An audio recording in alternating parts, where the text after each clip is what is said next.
This video is sponsored by Upside. To get started, download the free Upside app in the Apple App Store or Google Play Store and get $5 or more cash back on your first purchase of $10 or more.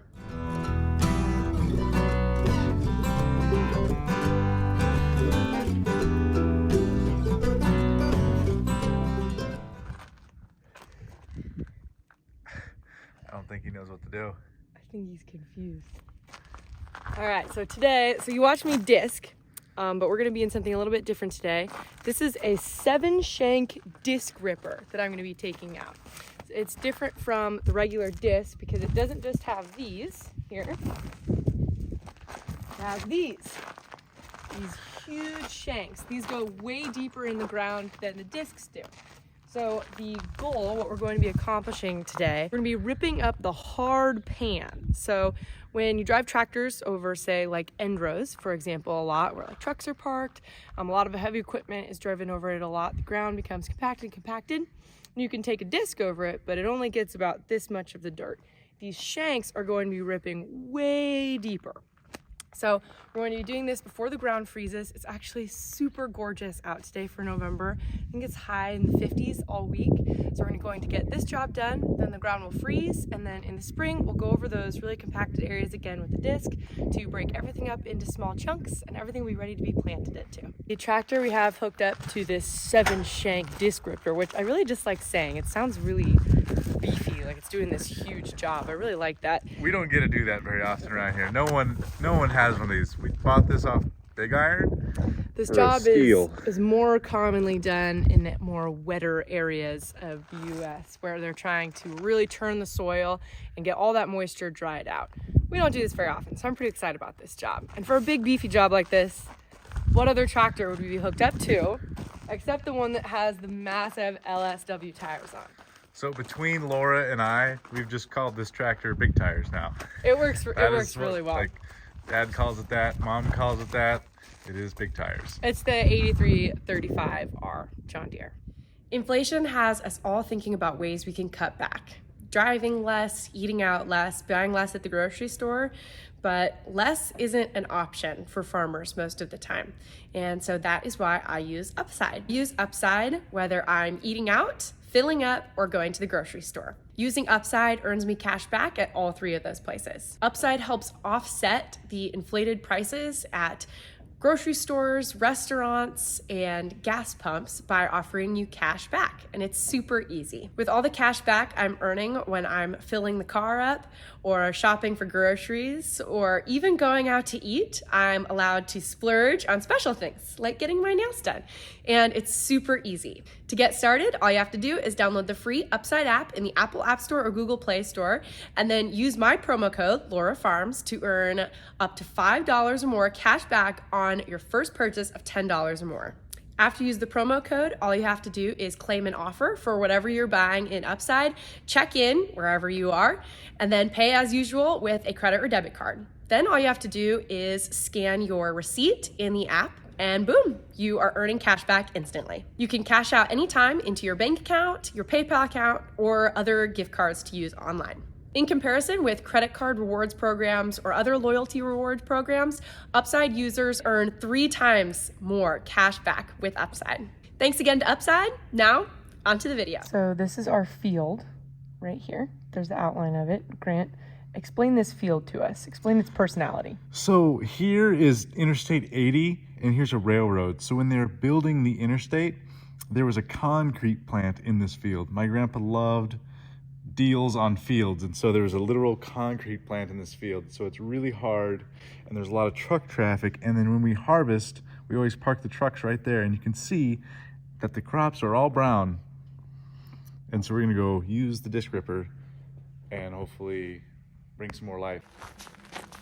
Don't tell Grant this, he's still in the shop, but I don't trust the integrity of these tires. Just saying. I mean, it's not like I don't have a reason not to trust them. They just look a little sketchy to me. So I'm gonna be keeping an eye on those as I rode this machine to the field.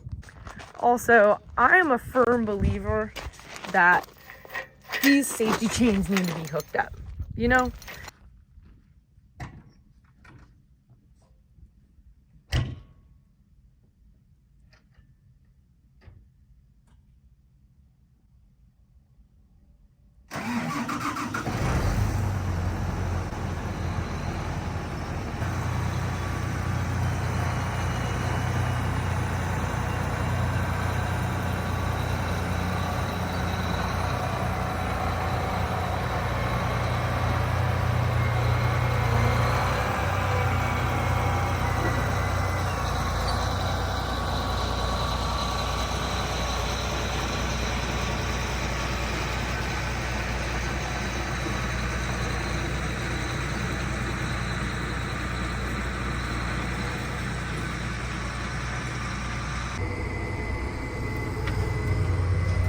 Tires look like they're holding up so far.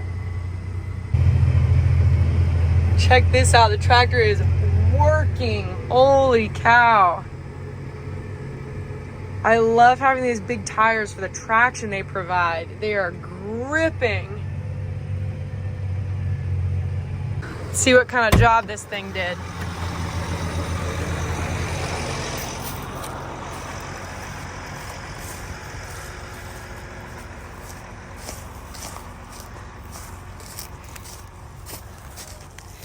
Wow, look at this. It smells so good. Wow, it's a lot of moisture. Look at that. All right, so here is the before. And you can see this stuff it's dry on top. But once we get down, look at this. It just ripped right down there. That took that stalk out. When you turn the dirt around, it's wet down there. That's great. All this organic material that was left over from harvest is just getting turned, is gonna be used by the soil, broken down, used for nutrients.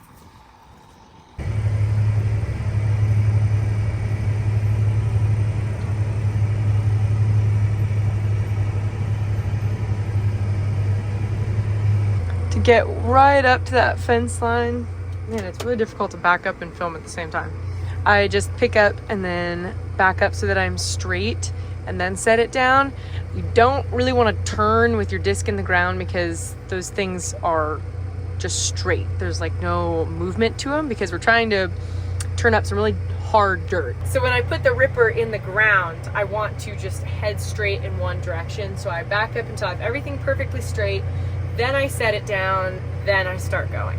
That way I'm not like going into a turn with the ripper down, because that's really hard on the discs and the shanks too, and I don't want to break anything or rip anything off.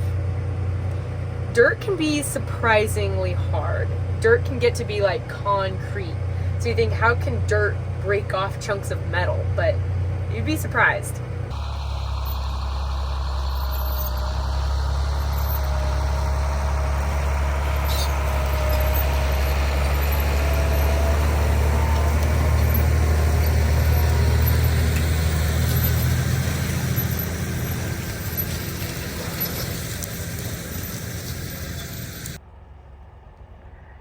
Couldn't quite get it all, so I'm gonna make a few more passes. But I wanted to stop with the ripper in the ground so that I can show you a little bit closer what each thing is doing. So this first round of discs is angled this way, and then here's these shanks that are staggered, and then more shanks here, there, and there, and then these disc blades throw the dirt the opposite direction, so they pitch it that way.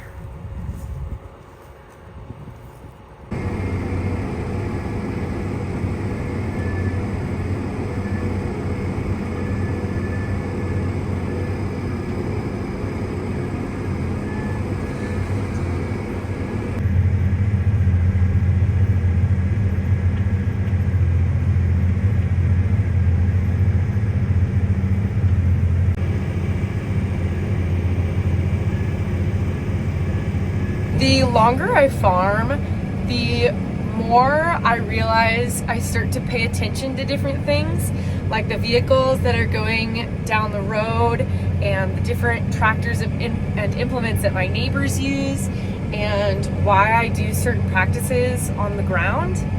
And that's something I really enjoy about farming, is the amount of time that I get to be in the cab and think.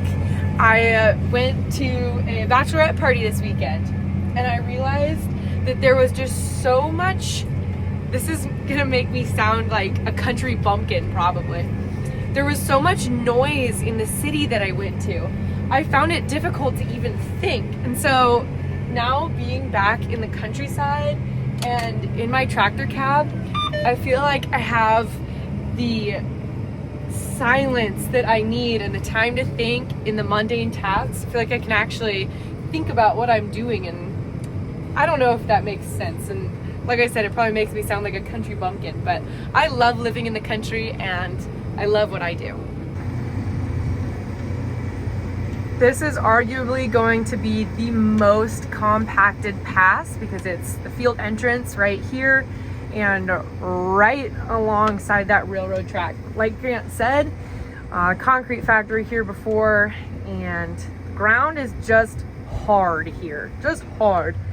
So we are really putting the tractor to work, and it feels good to have the tractor putting in some effort. You can feel it digging. Oh my goodness. Pulls hard. Wow.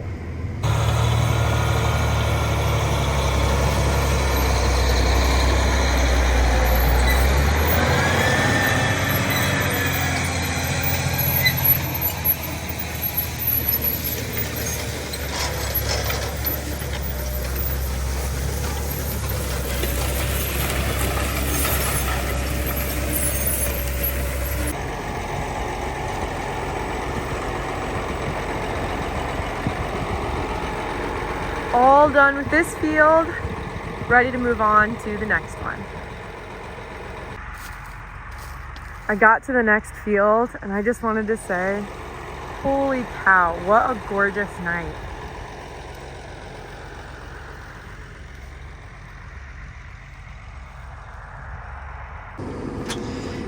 On this area that I'm doing, it used to be an old farmstead. Instead of looking for chunks of concrete, we're going to be looking for remnants of a house from years and years ago. This field has been anhydrous, so fall fertilizer has been put on. So you can see from all the little stripes in the field. So I'm not going to be doing the part that's been fertilized, but I am going to be doing this little section right here. So far, I found a few chunks of concrete, like foundation pieces and a few bricks. I created a little pattern. I thought it was kind of cute. I'm having a lot of fun out here. It is so satisfying to see the chunks of dirt get broken up into smaller and smaller pieces. These kind of jobs are just so fun.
Hello.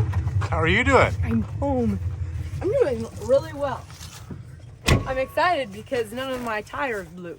No tires blown, Yeah, huh? that was my goal for today. To get all the ripping done, but then also that I didn't blow a tire. I don't know if you've looked at the tires recently on that thing. Do you remember last year we had to replace 2 of those things? Well, okay, that's what it was. I knew it. When I was looking at the tires, I was like, something feels a little sketchy about these, but I don't know what. That's what it was. Yeah, we went and pulled them off some old piece of equipment and put them on this one. Yeah. Well, I'm happy that they survived, and I'm also glad I didn't pick up any big chunks of concrete and get them wedged between the discs. That was another thing that I didn't want to happen. I also didn't want any bearings to grow out.